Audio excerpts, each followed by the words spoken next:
Hey, welcome back to the next segment of the second quarter. I'm your co-host Dalton Carty, I'm Jacob Eichenlob. and for this segment, we're going to go over our NFL award predictions for the 2020-2022 season. So to kick it off we're going to go from least important to most important. So Coach of the Year, I think, is Mike Vrabel. The way he's handled the Titans with all their injuries and COVID spats, 88 different starters this year, 91 different players on the roster. To secure that number one seed, lose your best player, deal with losing A.J. Brown and Julio Jones consistently for the year, finish 12-5, number one in the AFC. I got to put Mike Vrabel up there. I understand Matt LaFleur, could be considered, but you have Aaron Rodgers. Yeah, I get what you're saying, but I am picking Matt LaFleur. Mm-hmm. The way that he had the team mesh after the whole Aaron Rodgers controversy in the offseason, I thought that was just great leadership, and also playing through injuries. And without Aaron Rodgers for the Chiefs game, they still lost that game, but Jordan Love kind of kept it close. And I just think Matt LaFleur is a really good coach, especially playing through the injuries and dealing with Aaron Rodgers and the whole media pressure he's been under all year for various reasons, because there's just been a lot of scandals around his name this year. So I'm going to go with Matt LaFleur. What do you want to do next? Comeback? We could go with comeback player of the year. My comeback player of the year is going to be Joe Burrow. I understand, it's still kind of like his rookie year. Maybe he hasn't shown his true potential of what he can do, but 4,600 yards this year, finished top 5 in the league in passing yards this year. Had a lot of touchdowns, again, through a lot of interceptions, but through the adversity and how bad the Bengals were projected to be to where they are right now, I think you've got to give it to Joe Burrow. I could see Nick Bosa and maybe even Dak Prescott too, but I'm going to have to give it to Burrow. I get what you're saying, but I don't think you should give it to Burrow, based on just the sheer fact that you have nothing to compare it to. He played 4 or 5 games. That's the only argument I could see going up against Burrow. If this was his 3rd or 4th year instead of his 2nd, I would completely agree to give it to Joe Burrow. But I just think with nothing to compare it to, I don't think he deserves it. So for mine, I'm gonna go with Dak Prescott.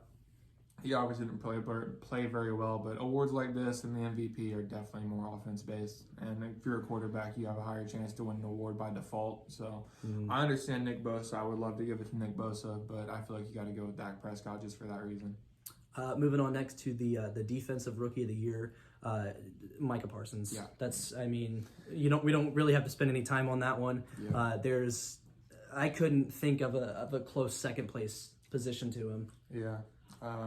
I'm trying to. Nobody comes to name. Yeah, there's obviously other good defensive rookies this year, but Micah Parsons was just way above significantly better than everyone Micah else. Parsons, every other defensive rookie this year. Yeah. So you're gonna go with offensive rookie of the year next. I picked Jamar Chase. I could see it going to Mac Jones just because quarterbacks are typically given awards more than anyone else. Take last year, for example. Justin Jefferson probably deserved it, but they went with Herbert. Yeah.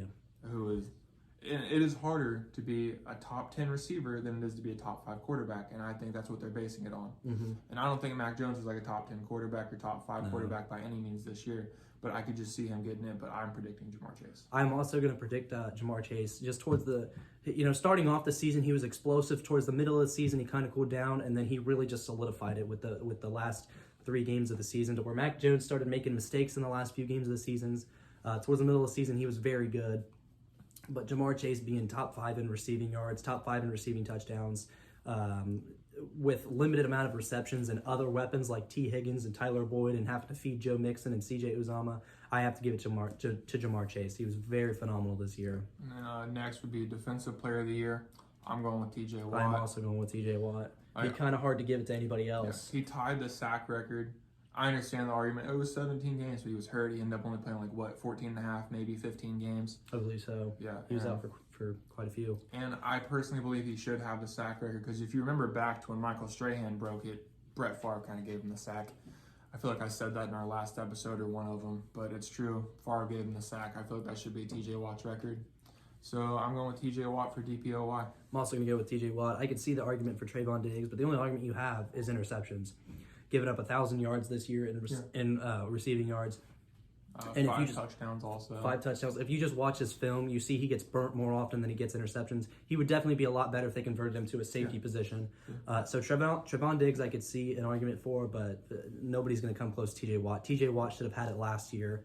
And if he doesn't win this year, the league is just biased against him. They just don't like him. They don't want him to be better than JJ. Or Aaron Donald. Or Aaron Donald. Aaron Donald's a good player, but Yeah, don't get me wrong. Aaron Donald is one of the most valuable players that's non-quarterback. he's probably one of the best defensive players of all time. I agree. Up there with LT. Yeah, but it's just hard to consistently give it to a guy like Aaron Donald because Especially now that he has other people like Von Miller taking away the pressure from him. yeah, Von Miller getting back in the backfield also. He's had Jalen Ramsey for a couple seasons, but Ramsey doesn't really affect how he plays. But yeah, you got to go with TJ Watt on this one. Yep, easily.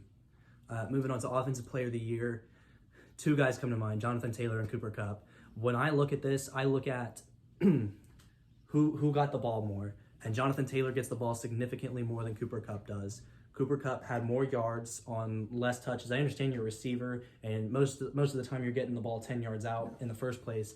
But with Cooper Kupp having other weapons like Odell Beckham and Robert Woods for most of the year, and Van Jefferson as well, and then Tyler Higbee, and then you have running backs that are getting the ball 20, 30 times a game. I give it to Cooper Kupp just because he had an amazing year, almost beat the receptions record and the yards record. Won the wide receiver triple crown. Yeah, won the wide Yards, receiver catches, triple crown. touchdowns. You got to give it to Cooper Kupp, in my personal opinion. I like, if you pick Jonathan Taylor, that is still 100% correct. If I was an NFL awards voter, I would vote Cooper Kupp 1, Jonathan Taylor 2. See, I have Cooper Kupp written down, but I want to make an argument for Jonathan Taylor. Great player, great running back, good yards per carry and everything like that. Just the main thing that sticks out to me is that they are undefeated when he rushes for over 100 yards. And I feel like they put too much faith in Carson Wentz against the Jags. Yeah. And if they just gave Jonathan Taylor the ball, they win that game. I'm definitely going with Cooper Kupp. He's definitely, in my opinion, the Offensive Player of the Year by a mile. Jonathan Taylor should definitely be second, but I feel like Cooper Kupp's got to win it. And then most valuable player, you could pick one of three guys here. I'm going to go with Aaron Rodgers. 37 touchdowns and 4 interceptions with over 4,000 yards is a phenomenal feat. You have Devontae Adams, and that's really your only weapon. I understand you have Aaron Jones and A.J. Dillon coming out of the backfield, but those are running backs, not wide receivers. You also have Marquez Valdez-Scantling, who's a decent receiver, and Randall Cobb, who's also decent, but your really only significant wide receiver is Devontae Adams. I'm going to go with Tom Brady. He just has more yards, more touchdowns. Wait, does he have more touchdowns? Yeah. I don't know. He does have more touchdowns. I know he had more yards because Aaron Rodgers missed a couple of games and he played really bad in week 1. I believe he led the NFL in touchdowns as well, Tom Brady. I just feel that you got to go with Brady. And Rodgers also won it last year and put up worse numbers, technically, even though he played less games. But I am just personally going to go with Tom Brady because of the yardage factor, and he's also the biggest name in football. Yep, so to conclude, Coach of the Year is Mike Vrabel, Comeback Player of the Year, Joe Burrow, Defensive Rookie of the Year, Micah Parsons, Offensive Rookie of the Year, Jamar Chase, Defensive Player, TJ Watt, Offensive Player, Cooper Kupp, and then my MVP is Aaron Rodgers. Mine's the same as his, except for Coach of the Year, I got Matt LaFleur, Comeback, I got Dak, and MVP, I got Tom Brady. So that's going to wrap up this week's NFL award predictions. Tune into our next episode where we're going to talk about our NFL Draft Big Board. So we'll see you guys.